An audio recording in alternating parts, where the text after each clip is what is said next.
کر دیا تو یہ میرا احسان ہے۔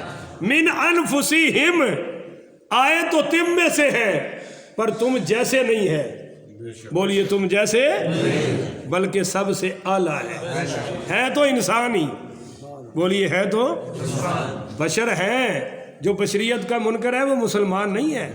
اور ہم کلمے میں کیا پڑھتے ہیں؟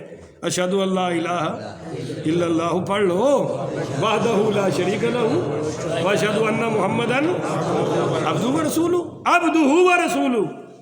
ہم انکار ہے، بندے ہیں، بشر ہیں، پر کسی بشر جیسے نہیں، خدا کے بعد سب سے اعلیٰ۔ سبحان اللہ، بولیے خدا کے بعد سب سے اعلیٰ۔ جس کے پسینے سے خوشبو آئے وہ پسینہ ہمارے جیسا نہیں ہے۔ جس کی نظر یہاں بیٹھ کے حوض کوثر دیکھے وہ نظر ہمارے جیسی نہیں ہے۔ جن کے ہاتھ سے بیماروں کو شفا مل جائے وہ ہاتھ ہمارے جیسا نہیں ہے۔ سمجھ آ رہی ہے نا جی؟ تو فرمایا من انفسہم، یہ تم میں سے ہیں پر تم جیسے نہیں۔ اب آگے سمجھو، حضور آ گئے، بات اتنی ہے یا کچھ آگے بھی ہے؟ کیا خیال ہے؟ آگے کچھ بات ہے یا بس آگے آگے ہے نا بات؟ تو کس لیے آئے؟ سوال یہ پیدا ہوتا ہے جب اتنے عظمتوں والے ہیں کہ ساری کائنات میں سب سے اعلیٰ ہے، اللہ کے پاس ہی رہتے، یہاں آنے کی کیا ضرورت تھی؟ اللہ کہتا ہے ہاں آئے ہیں، یتلو علیہم آیاتی، تم پر قرآن کی تلاوت کرنے کے لیے۔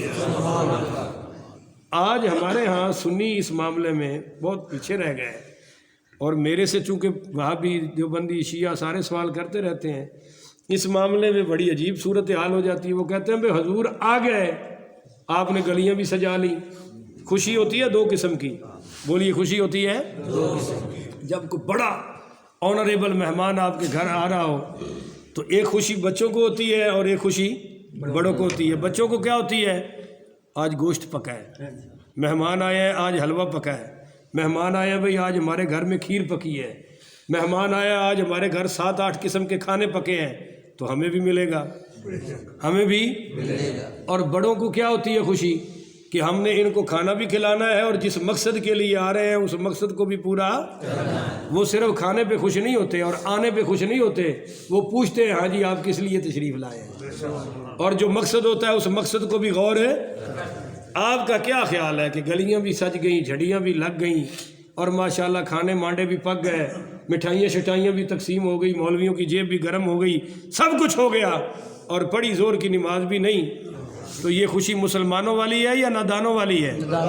آپ فیصلہ دے دیں، پھر میرے پہ فتویٰ نہیں نہ لگے گا۔ یہ بچوں والی ہے یا سمجھداروں والی خوشی ہے؟ کیوں جی بٹ صاحب نہیں بول رہے؟ تھوڑے ہاں کی ہے یہ سمجھدار والی خوشی ہے؟ کیوں جی؟ کہ صرف کھا لیا پی لیا، گلیاں سجا لی اور نعتیں پڑھ لی کہ لگیاں نے موجہ ہون لائی رکھی سونیاں، اندیاں موجہ پہ لگدیاں نے، اور حضور نے ساریاں قربانیاں پیش کر کے امت نو دین عطا فرمایا ہے۔ یہ موجہ تے بیٹھا ہوا ہے اور گلی گلی کتے حضور دی عظمت تے بھونک رہے ہیں، اندیاں موجہ لگیاں نے، لوگی صحابہ نو بھونک رہے ہیں، لوگ اہل بیت پہ بھونک رہے ہیں، اور یہ کہتا ہے بس میری موجیں پوری ہونی چاہیے۔ تو حضور ہمیں موجیں کروانے کے لیے نہیں آئے، حضور ہمیں اللہ سے ملانے کے لیے آئے ہیں۔ اگر یہی کھانے پینے تک خوشی رکھی تو یہ نادانوں والی خوشی ہے۔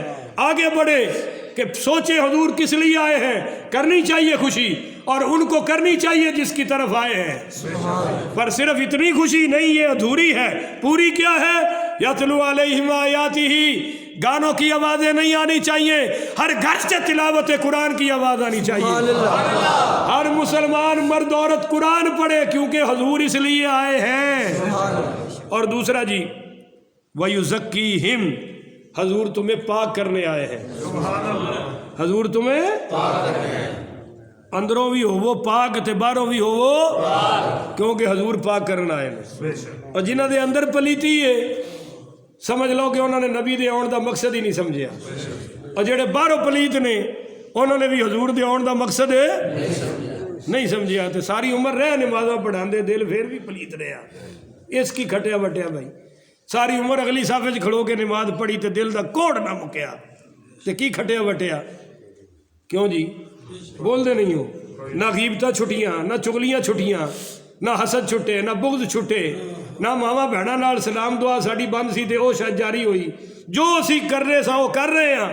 ਤੇ ਆਸ਼ਕਾਨੇ ਰਸੂਲ ਏਡੀ ਸੌਖੀ ਆਸ਼ਕੀ ਇੰਜ ਨਹੀਂ ਹੋ ਸਕਦਾ। ਇਸ਼ਕ ਕਰਨਾ ਤੇ ਇੰਜ ਕਰੋ